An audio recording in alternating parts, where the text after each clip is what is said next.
Hello, everyone. Thanks for coming. It feels a bit like a holiday today. It feels like we should have all been sleeping in this morning and enjoying a long weekend, but this is how it goes this year, I guess. My name's Khalil Akhtar. I'm a journalist for CBC Radio. I'm a co-host on the morning show here on Vancouver Island, and thanks very much for having me here to moderate this panel discussion on aging issues, intercultural aging issues. I'm going to introduce everyone on the panel, and then we can dive right in. So let's, did everyone want to introduce themselves? Let's do it that way. Okay, so I'm Juana. I'm from School of Communication and Culture, of course. So I'm assistant professor, and I'm working with the master program of international and intercultural communication. So it's a new program. They're going to stay on campus for 2 years.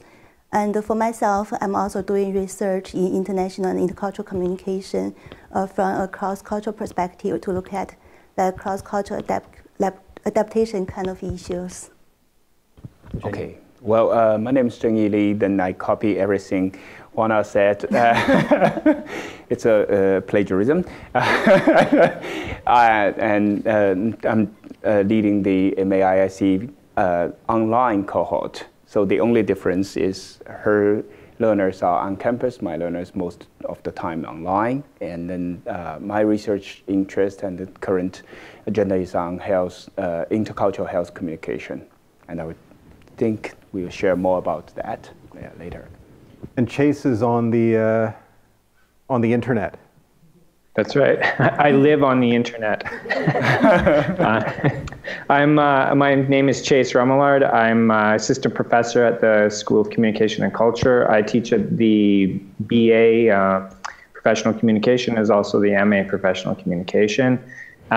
This last year, I taught a course on euthanasia and physician-assisted suicide, an undergraduate course, and that sparked a bit of an interest for me in terms of research, and hopefully continue with that in the next year or two.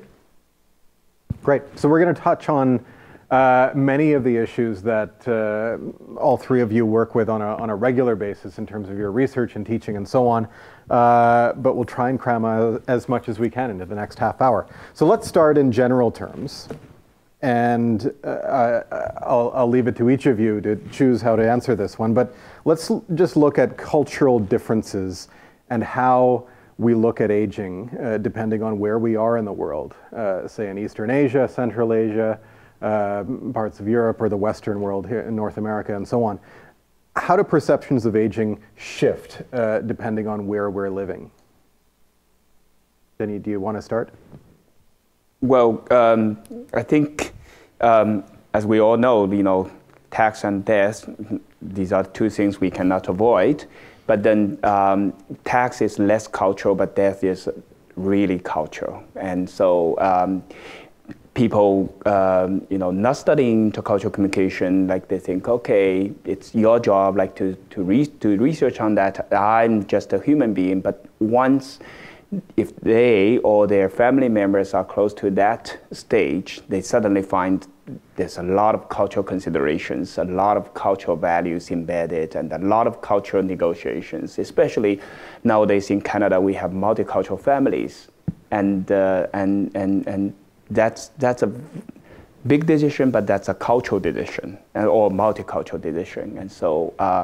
And before, of course, the last days, but it's the aging consideration, and then we also see a typical cultural phenomena is like who takes care of that decision and who need to be participating, and especially Canada. In my research, the immigrant community, the decision is global.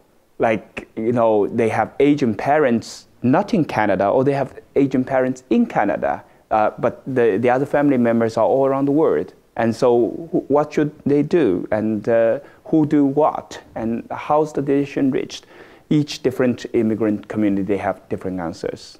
So I would just stop here. I believe we will continue. That's a solid start. Do you want to add to that? Each immigrant community has different answers. Can you expand on that. Oh, right, sure. Before I came to this conversation, I kind of started to think about it. This is a very interesting topic. So I asked my grandpa, and he is about 82 years old. So I asked him. By the way, he is quite open, so that's why I'm able to discuss these serious questions with him. So I asked him about his opinion about like aging and even death eventually. And he told me a little story. It's quite interesting. So he's a person who read a lot about Taoism, which is very popular philosophy, or probably is one of the China locally developed religion. That's the only one in China. And he told me a little story about Zhuangzi, who was a philosopher back to thousands of years ago. And Zhuangzi's wife was died, so he kind of felt sad, and he started to beat a wash basin and was singing a song. So the people saw his behavior and got interested and also a little bit confused. So people asked him the question, your wife was died, so you must feel very sad, but you seem okay, not really very, very sad. So Zhuangzi's answer is, from his perspective, that death is really part of life. The differences between death and life is more like the differences between daytime and night. So it's the part of the nature and which human can't really control. So why bother to feel either sad or happy about those nature stuff? Rather, people have to adjust, also to accept, so they can really to achieve the absolute freedom in his term. So I got this story from my grandpa. I thought, oh, that's very interesting and fascinating, and it really reflects the views of the people viewing death or even aging and death. And I'm pretty sure it seems there are more diverse views towards this topic, and I'm pretty sure there are still a lot of intergenerational differences, and we can discuss more on that later. So I just want to follow up on that just for a minute. Culturally speaking, is your grandfather's view still a common one among newer generations of Chinese? Yeah, I will see that, yeah. And how does that compare to, say, the Western world, where perhaps people who are aging and nearing that time in their lives when death becomes a daily contemplation, do you see that perception here in Canada among Westerners? One of the differences I noticed, which I found is very interesting, is about the quality of life. When people are aging, people start to care more about the quality of life. But what does the quality of life mean? It's really a very cultural thing. I think so. Not sure if you agree. Before Chase joining us, I just give you one example. It's like the Chinese saying, all the leaves will return to their roots. And we found, across generations, when they were young, they don't think like there's so much culture, so much respecting, even not respecting the tradition. But once these people also are aging, they finally are looking for some cultural roots and feel quite comfortable to return to those roots. I think that's also the example. Many Chinese, although they are now use iPhone or what, but then I believe like after a couple decades, they will be more interested in Zhuangzi, who they basically abandoned in their youth. Chase, I want to bring you into this. How do you perceive, or how do you read cultural differences in terms of how people relate to aging? I mean, I think that my area of interest is not necessarily in aging, but with the question of suicide, for example, which has been a very taboo topic in Western culture. I can't speak outside of the Western culture, but in Western culture all the way through, you have people, for example, like Plato, who out and out discourage the idea of suicide as not being something that should be done, versus someone like Cicero, who talks specifically about quality of life. You have, Christian beliefs in terms of Sir Thomas Aquinas talking about how life is a sacred gift from God and therefore cannot be put into human hands. So, I mean, even within the Western culture, there is a variety of different understandings of what it means to have autonomy over your own life, and what constitutes a quality life and quality end of life. So I think that the complexities of this is not just within the discussion between cultures within Canada, but also between people's own personal beliefs within Canada.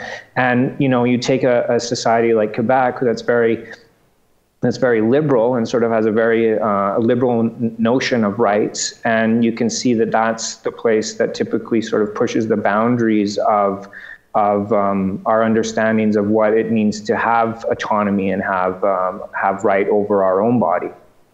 Quebec, you bring up Quebec partly because of the euthanasia ruling there. Can you in a nutshell remind us what was decided in Quebec? Well, Quebec is the first province in Canada to pass a bill, which is Bill 52, and it just actually passed in early June of this year. It kind of been working its way through the government there for a while. It was tabled last year, but it finally went was passed. Now the Supreme Court of Canada has yet to rule on whether or not it goes against the Charter of Rights and Freedoms, but essentially what it says is that a person has the choice to either have voluntary euthanasia, which means that they could actually ask a physician to administer a lethal dose of medication at the end of their life, or they can have physician-assisted suicide, which would be that the physician provides them with that lethal dose, and the person then takes that lethal dose for themselves. So it's a very European understanding of European in the sense that Luxembourg, Belgium, Switzerland, and Netherlands are the 4 countries in Europe right now that have similar legislation. But it's the first one in Canada to pass, or Quebec is the first to pass this. So it does have ramifications because it will probably demand a ruling from the Supreme Court on whether or not it's constitutional. And just one more follow-up, Chase. You mentioned that Quebec tends to be somewhat liberal or progressive when it comes to some of these issues. It's also a very Catholic place and somewhat conservative in a lot of other ways, especially outside of the bigger cities. What do you make of that point? I mean, how does euthanasia, specifically in Quebec, play out among the more conservative, more devoutly Catholic jurisdictions? I mean, this is the interesting debate from a Western perspective, because even though we think of Western society now as secular, there definitely isn't. I mean, there are strong values and beliefs within Western culture based in Christianity around the sanctity of life, and that idea that you can have dominion over your own destiny is one that is very deeply rooted in Christian belief. That in fact is not what you should be doing, that you cannot take your own life. And so for people who are devout Catholics or Christians in general, then the idea of euthanasia is one that's problematic, because whether you're taking your own life or someone's taking your own life, it's considered in both of those cases to be a sin. What about euthanasia in Asia? We're talking about euthanasia in Europe and now in North America. What about in countries that have, I guess, had much longer histories, thousands of years in the past? I tell you a story. It's a concept regarded as a foreign concept, like introduced to China, for example. Like they think this is what the foreigners are doing. But once it's introduced, it was adopted much quicker than for example, I would believe, because and they didn't bring that to the legislation direction, like to have a debate and see, if we need a law. But it has been adopted by many families. And how does it work? How does it get carried out? I was wondering what's the reason. One of the reasons that so far I found out is the Confucianism. It's the traditional Confucianism, respect your parents, the seniors, the aging people. But then I think, okay, you respect them, but how are you going to assist them to take euthanasia? But actually, it's like respect their will. And on the other hand, Confucianism said, the seniors shall take care of the juniors. Once they view themselves as a burden to them, especially very busy working couples, they will say, okay, take my life away, and so you don't have to visit me in the hospital every day. And so both sides mutually agreed, and then the physician has no real kind of concern or legal burden, like saying, okay, should I do this or not? Because the whole family had the celebration, the ceremony, and then they say goodbye to their parents. I think for a lot of Asian families, the family's good is really more important than the individual's quality of life, which means actually it's not a personal decision, it's more about a family decision. It's going to for the good for the whole family, for the children, and also for the parents.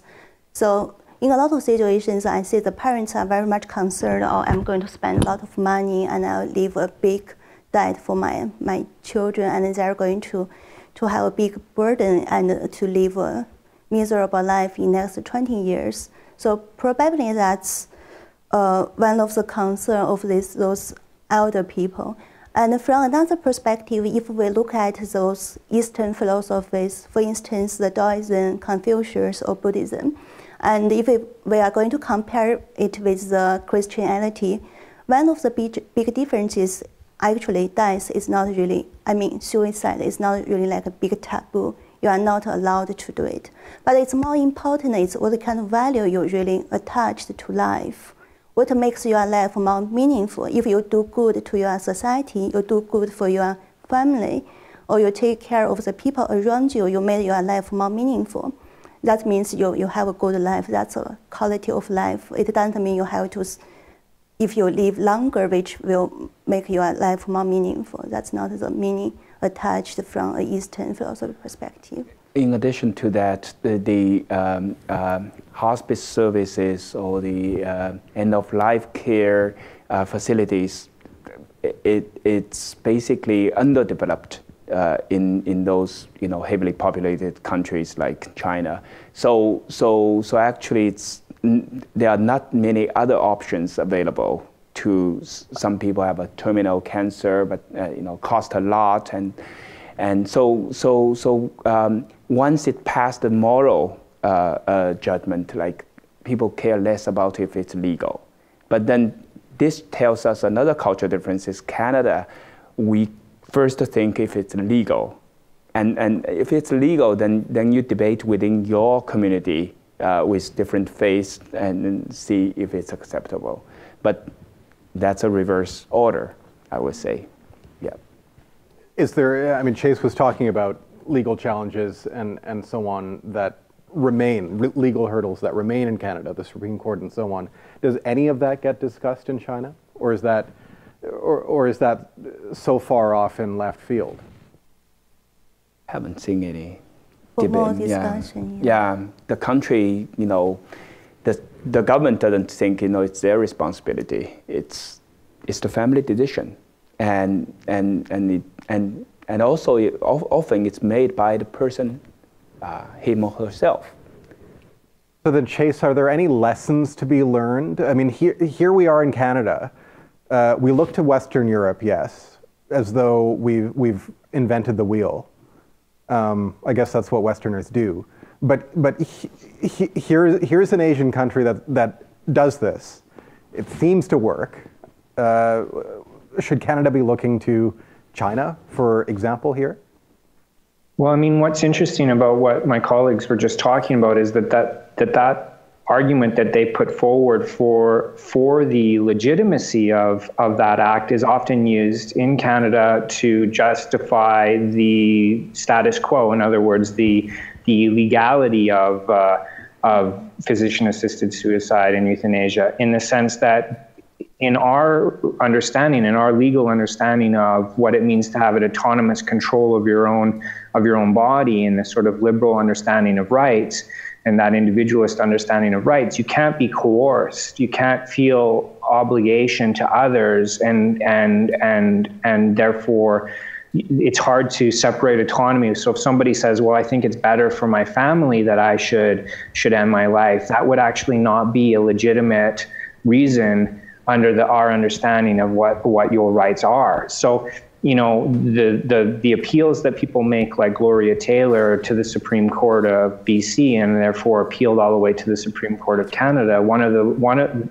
their appeals are based on the sections of the rights and freedoms which talk about equality, and the notion of equality, in the sense that it's not illegal in Canada to take your own life. Suicide has not been illegal. It's been decriminalized since 1972. However, it's illegal to ask somebody to help you commit suicide. You can get 15 years for that. So that, under the notion of equality, people with disability, that says if it's legal for somebody who has able body to kill themselves, it should be legal for me, if I'm disabled, to ask somebody to do that. And that's in fact the reason why it's been upheld in the courts. It's not about it's a strange understanding of equality. If everyone who is able-bodied has the right to kill themselves, I should be able to kill myself with the assistance of someone else, because I can't do it myself.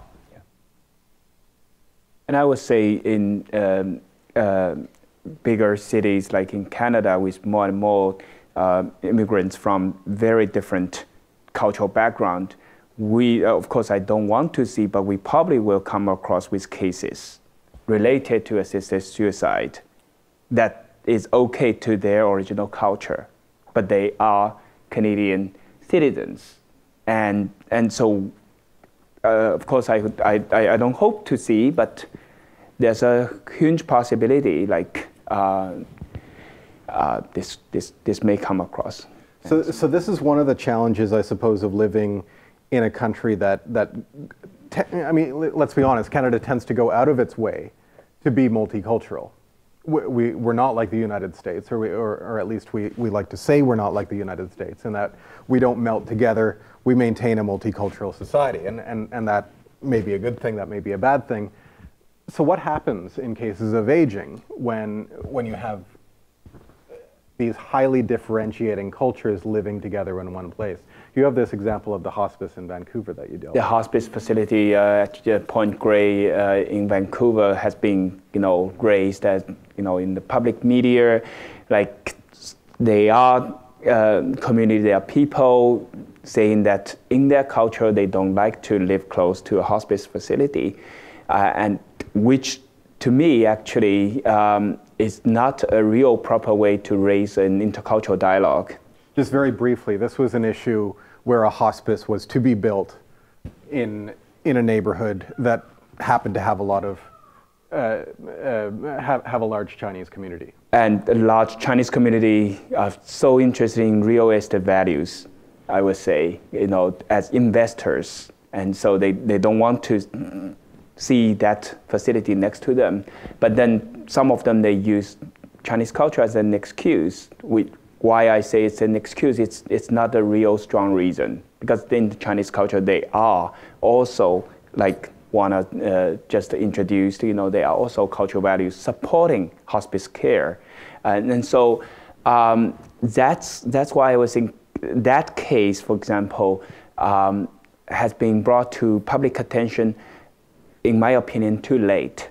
And so they haven't got the community engagement, have a communication plan earlier enough, and then it brought up, and so people were frustrated and also raised a lot of different opinion and also stereotypes against certain communities. And so if we would say redo that, or if we are doing something similar to that, I strongly recommend do have a communication plan beforehand, because communication matters as we are talking about this So was that a cultural issue, or was that something else? Always mixed, right? Yeah. So Yeah. culture is everywhere. Yeah, yeah. But culture cannot be abused, as excuse for everything, like suicide. Like say, oh, in my culture it's okay, but you really need to examine what is culture. Culture is shared, learned, passed from generation to generation. One person cannot really create a culture, so it's personal preference versus cultural. And then we also have universal, because we are all human beings. And so on that, we have some universal values we all embrace. So you cannot deny, say, I'm only culture, I'm not a human being. I'm a cultural being. No, you are both. And so when this relates to, death, are we talking about a physical, a body, passed away, or are we talking about a spiritual a soul, or a member of a community? And so these are all mixed, and so we need to clearly, study on, deeply study on this and divide those concepts and say, hospice issue. I think there are many factors, not only culture, but as intercultural researcher, we need to tell the community that culture need to be respected, but not misused. Yeah, and also I think it's quite important for different cultural community to be, we have to be a little bit cautious about how they're going to say things from different perspectives and how they're going to react differently. And also culture is not about the individual, it's more about the people surrounding the individual. It's more about how you are going to share values and how to behave in a group of people, and what will be the most important to you or to your family. For instance, for a lot of Asian society, especially for Chinese, family really play a very important role in people's life rather than individual achievement or individual success. So if we factor in all of those culture stuff, then it will be very interesting and more complicated. We could go much deeper into all of these points, but we should open it up to some questions while we have everyone here and these three panelists. It's a good opportunity. Any questions? We've got a microphone that we can hand around. Boy, it's awfully quiet.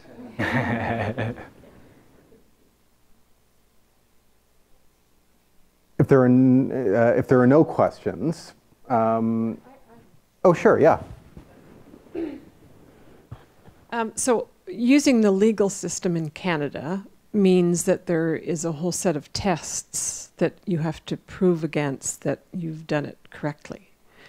How do you use the family system? What are the tests to know whether it's done for the family reasons or some other reasons? So this is on the point of euthanasia in China. Yes.